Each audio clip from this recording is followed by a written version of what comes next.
Welcome back to another episode of the Sell Like a Leader podcast, the podcast for revenue leaders who are on a mission to cultivate a high-performing sales team within their organization. I'm your host, David Kreiger, founder of Sales Roads, America's most trusted appointment setting and lead generation firm. Today, we are bringing you another amazing revenue leader, Tom Leidigh. And Tom and I have gotten to know each other the past few months. And so I was thrilled when he was open to coming on the show and sharing some of his knowledge with all of y'all. So just to give you a sense, Tom is an amazing entrepreneur.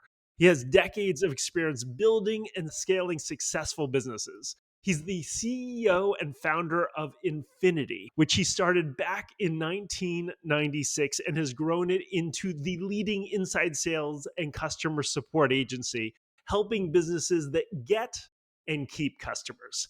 Tom has been named one of the top 25 influential inside sales professionals by the AAISP and has led Infinity to multiple awards for growth, culture, and innovation.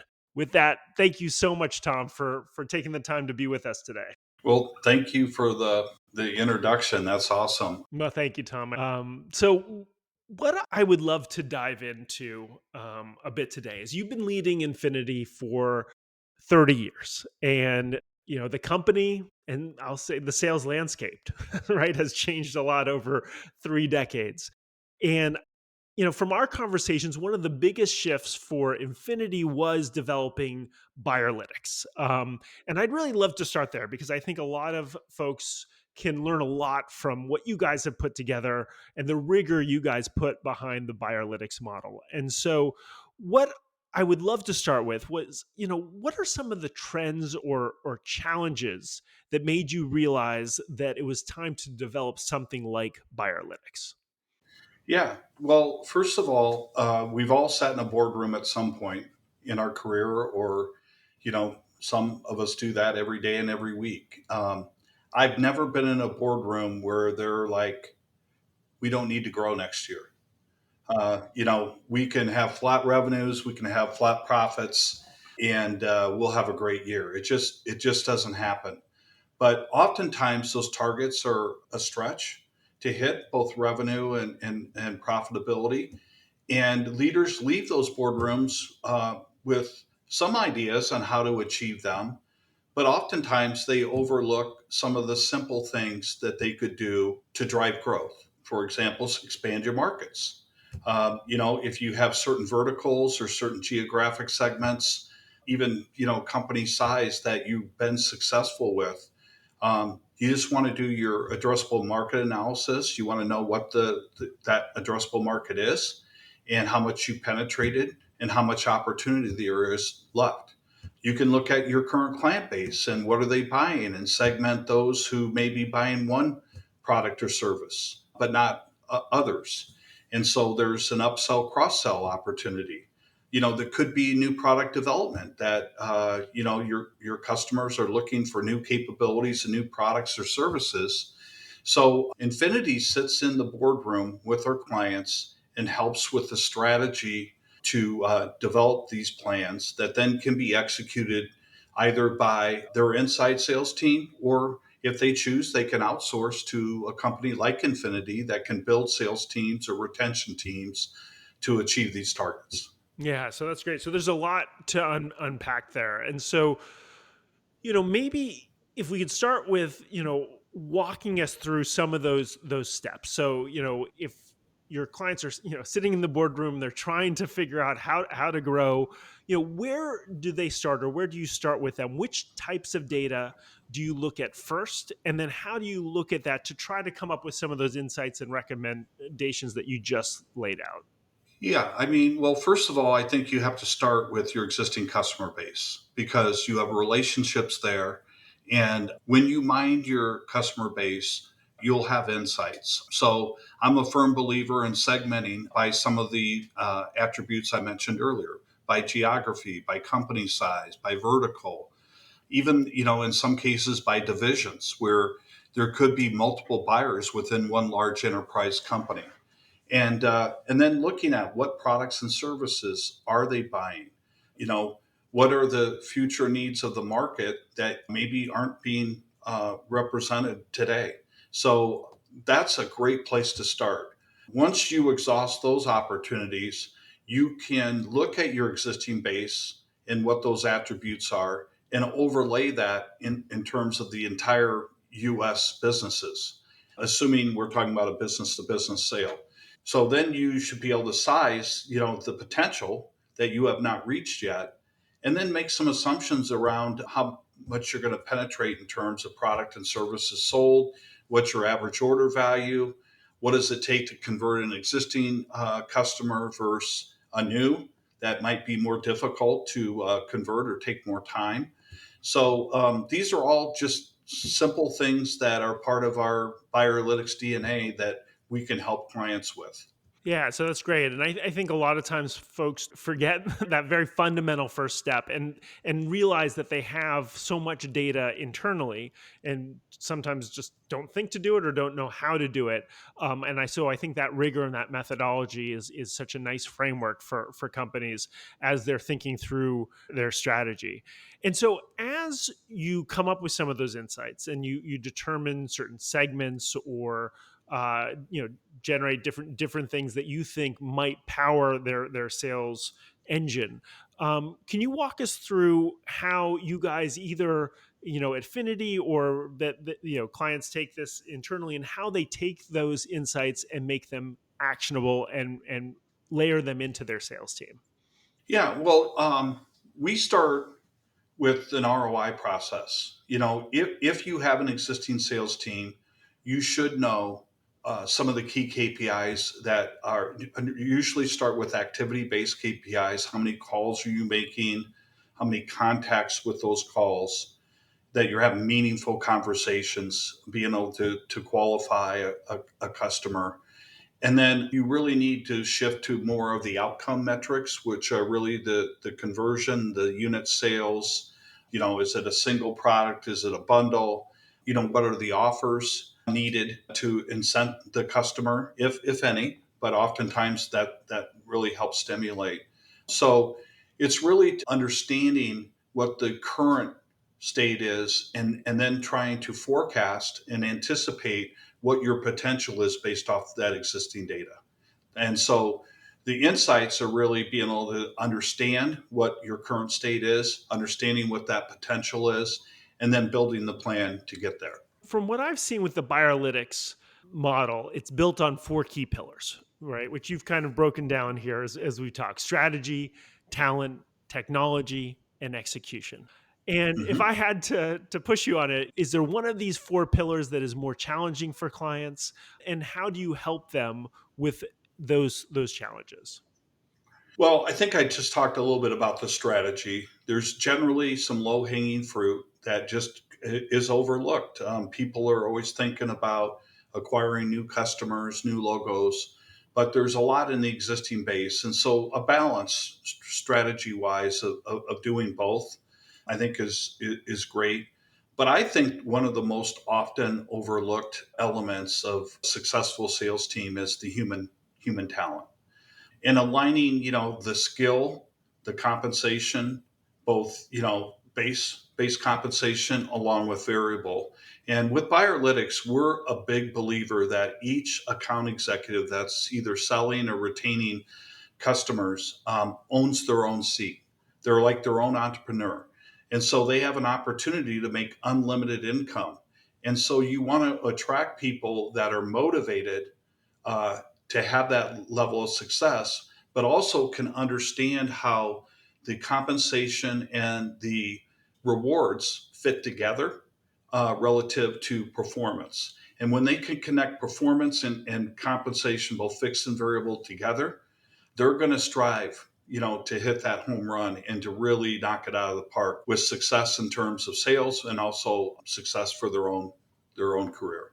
Yeah, I like how you broke down a few different things there. One, I do think uh, giving people the perspective of it through the entrepreneurial prism is both Mhm. motivating, but also I think some of the best salespeople make great entrepreneurs because they have that drive. They want to build a business for themselves, and I think putting it in that light is really powerful. I know when I was a young manager, my boss had told me basically that what I was running was like my own business, and that was very motivating to me as somebody who was aspiring to eventually be an entrepreneur. And I think something as simple as that actually can be extremely motivating for the right salespeople. And then the second part that I think a lot of sales leaders do struggle with is the comp side of things, and oftentimes we can make things too complicated, and for good reasons. We're trying to incentivize different types of sales or this and that, but simple, like you said, is so much better when people really understand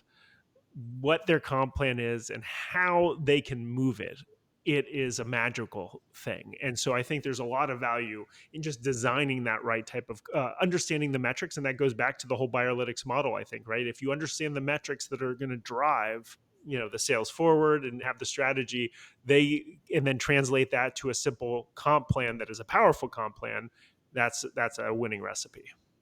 Yeah, and once that strategy is developed, which takes time and involves some of the factors we've discussed, a critical element is the alignment with leadership and the team, and helping communicate what the potential and opportunity is, because that's often overlooked. I participated in three major trade events in the last month and a half, and organizational alignment is always a major topic of discussion.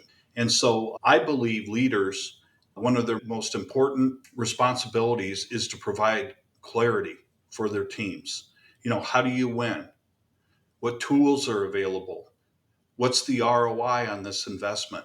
And sharing, the numbers and understanding what those key metrics are, and helping drive those. And then like we mentioned, with incentivizing those with really good comp plans that allow people to experience life-changing income. And if you tie your compensation from the account executive to the manager to the leader to the company, and you align those all together, then every dollar that is achieved, a portion of that can be used for compensation, and everyone wins. And so I believe sometimes leaders focus too much on cost, and that is part of the ROI equation, but also profitable sales. And it is the most important element in that.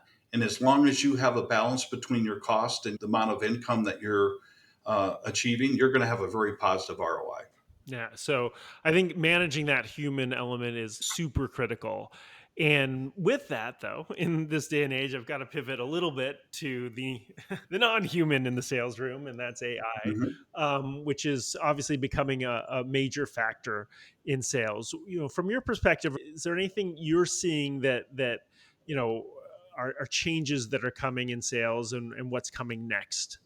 Yeah, well, I mean, I think the major revolution that will occur at some time in the future, probably sooner than later, is that the AI agent can talk to customers. I mean, that technology exists today. There's some apprehensiveness about using that technology still, and what that does to the customer experience. But that's not only here, but from a deployment standpoint, it's going to get to be penetrated more and more in terms of AI strategy and execution. I think for today, companies, it's a safe bet to look at existing workflows that exist, that are well documented in terms of process, and then can be automated.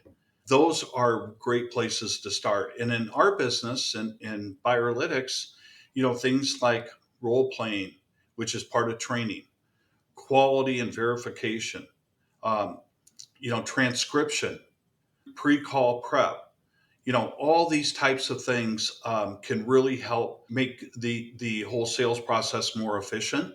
So we're seeing a lot of traction with companies, including ours. We're deploying that and having a lot of success. It doesn't necessarily always replace a human, but it certainly makes the job a little bit differently, more of an oversight, as opposed to having to do that workflow processes that AI can do. Yeah, I think you put it well. I think there's a lot of things that can be used in people's sales processes. I think where people run into difficulty right now is just thinking that the AI can do everything, and they believe that the magic, and they are hoping that they can just snap their fingers and sales fall out of the sky, and that is a recipe for moving backwards in the age of AI instead of leaning into places where we can really help augment our processes, do things better, but also even do some of the things that humans never wanted to do or invest in, from manually researching every single lead to make sure it is the right type of company, right? So I think the way you put it is good, and there's a lot of good processes that really help us to do better work in the sales profession right now. Yeah, I mean, AI in today's sales environment reminds me of the early 2000s with compliance, and how compliance ended up being a major initiative for both B2B and B2C sales, and how you have to register with states and the security that's involved in it. So there was a whole level of investment and infrastructure around compliance that took companies, years to put in place. And that next major shift in technology and demands and structure, it's AI. And if you're not investing and you're not learning and participating, you're absolutely going to be behind the curveball at some point very soon. Yeah, 100%. You've brought up changes that happened 10, 20 years ago. We've talked about changes that are happening now. Looking back over 30 years, with all the changes, trends, and pivots we've discussed, I'm just curious, what's one approach that stood the test of time for you? I think what changed Infinity and the success of our Buyerlytics was really the investment in human capital and an ROI based approach, because every boardroom has to be concerned about ROI. There's tons of pressure on growth and profits.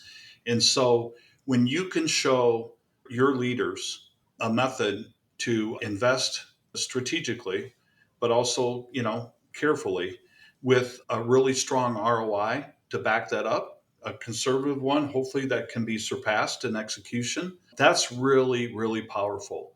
To do that, you need great people. Even though we just talked about AI and that's here to stay, at the end of the day, customers at some point in the sales process or the growth process, they want to talk to people. People buy from people that are easy to work with, that are knowledgeable, and that they can relate to. And so AI is really ideal for sort of those low skill, repeatable processes.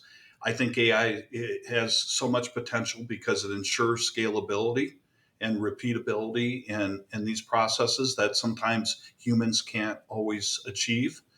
But the human element of building those relationships, having discussions, and really providing a comfort zone for the customer is a really important element. So that investment in making sure your talent is trained properly, that they're compensated fairly in a motivating way, makes a huge difference in the success of the companies. And to me, that's just very foundational. Yeah, I think it is critical. And AI is going to take us in interesting places, but I am not a believer that it's going to replace humans, full stop, as people are saying. At the heart of all this, it's a human endeavor, and making sure that we find the right use cases to support that. And if we strip the humanity from business and sales, I think that's a recipe for disaster. So we are getting close to the end here. What we love to do, Tom, is do a series of rapid fire questions with our guests. And so I'm going to ask you a few questions in rapid fire, and love to just get your perspective. Sound okay? Yes, sounds great. All right. What is one thing people don't give enough value or attention to in leadership? Besides the human element that I've talked a lot about, I think it's financial acumen.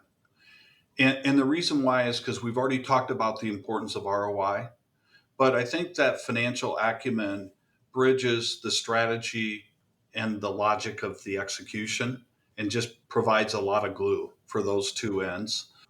Recently, we renegotiated a contract with a major enterprise client, and our compensation plan for the company changed based off our client's goals. And so, what we did is we spent hours with our team in various sessions walking through the agreement, walking through the financial implications of certain outcomes and results, and then setting our goals in terms of what we can achieve for our client. And I'm happy to say, in the first, and then we threw a reward for the cross-functional team that supported our client, a very lofty reward in terms of compensation. And we exceeded the first quarter goal and by like 50%. Wow. And it's the first time in really a year that we achieved that extra variable bonus. And I believe that tying the agreement and the financial ROI of our client with alignment with our team was one of the major factors that motivated them to execute in the manner our client wanted us to. That's great. What is one skill you would advise everyone in sales to master, leaders or non-leaders? Listening. It's so basic. Your customer will tell you what they want to buy and how they want to buy it and how much money they want to spend. You just have to engage and listen and not try to pitch, but to have a discussion and show how your product or service can solve those needs that the customer has. So they'll tell you if you just listen. We've all seen the salespeople who show up and sort of throw up the pitch, and it makes me cringe because listening is the number one thing, and then be able to take what you learn and apply it to the customer's needs. That's the recipe for success. What's your favorite business, leadership, or sales book? That's easy. I participated in Strategic Coach for multiple years. Dan Sullivan is a very published business leader. He has many concepts and tools that we've integrated into Infinity. Cultural concepts like 10x thinking, and the fact that 10x thinking is actually easier than 2x thinking. The 80% rule, where most people procrastinate new ideas because there's obstacles. And he's a big proponent of just getting motion and beginning, and then dealing with those things and being okay with 80% to start, knowing that you can refine that last 20% over time. So, yeah, absolutely. Dan Sullivan's one of my favorites. Favorite quote, mantra, or saying that inspires you as a sales leader? This goes back to fifth grade. So it's a while ago. Ships in a harbor are safe, but that's not what ships are built for. I like that. And lastly, what is the most important goal or project you're working on right now? Well, we've covered AI. It's a must. And so that's a major initiative for us. I've also been doing this, like you mentioned, since 1996. So I'm working on some succession, not retirement, just handing some of the keys to the kingdom over to our leadership team, putting more scale in the company, putting more process in the company. That way, our company purpose is life-changing experiences. I mentioned that earlier. And I think, with the succession plan, we're going to be able to achieve that for our employees, our stakeholders, our clients, our partners, et cetera. So that's a really important initiative for us as well. Well, thank you again for taking the time to be on the show. I really enjoyed the conversation. If folks want to connect with you, Tom, is there any place for them to reach out? Yeah, well, I'm in LinkedIn. Also, our website is www.infinitydelivers.com. So those are two great ways to engage with me and the team at Infinity. That's great. We'll put it in the show notes as well. And with that, thank you, listeners, for joining us for another episode of the Sell Like a Leader podcast. Don't forget to subscribe on your platform of choice. And Tom, thank you again for joining us today. And all of you out there, please hit me up on LinkedIn with any ideas, questions you have. Thanks so much.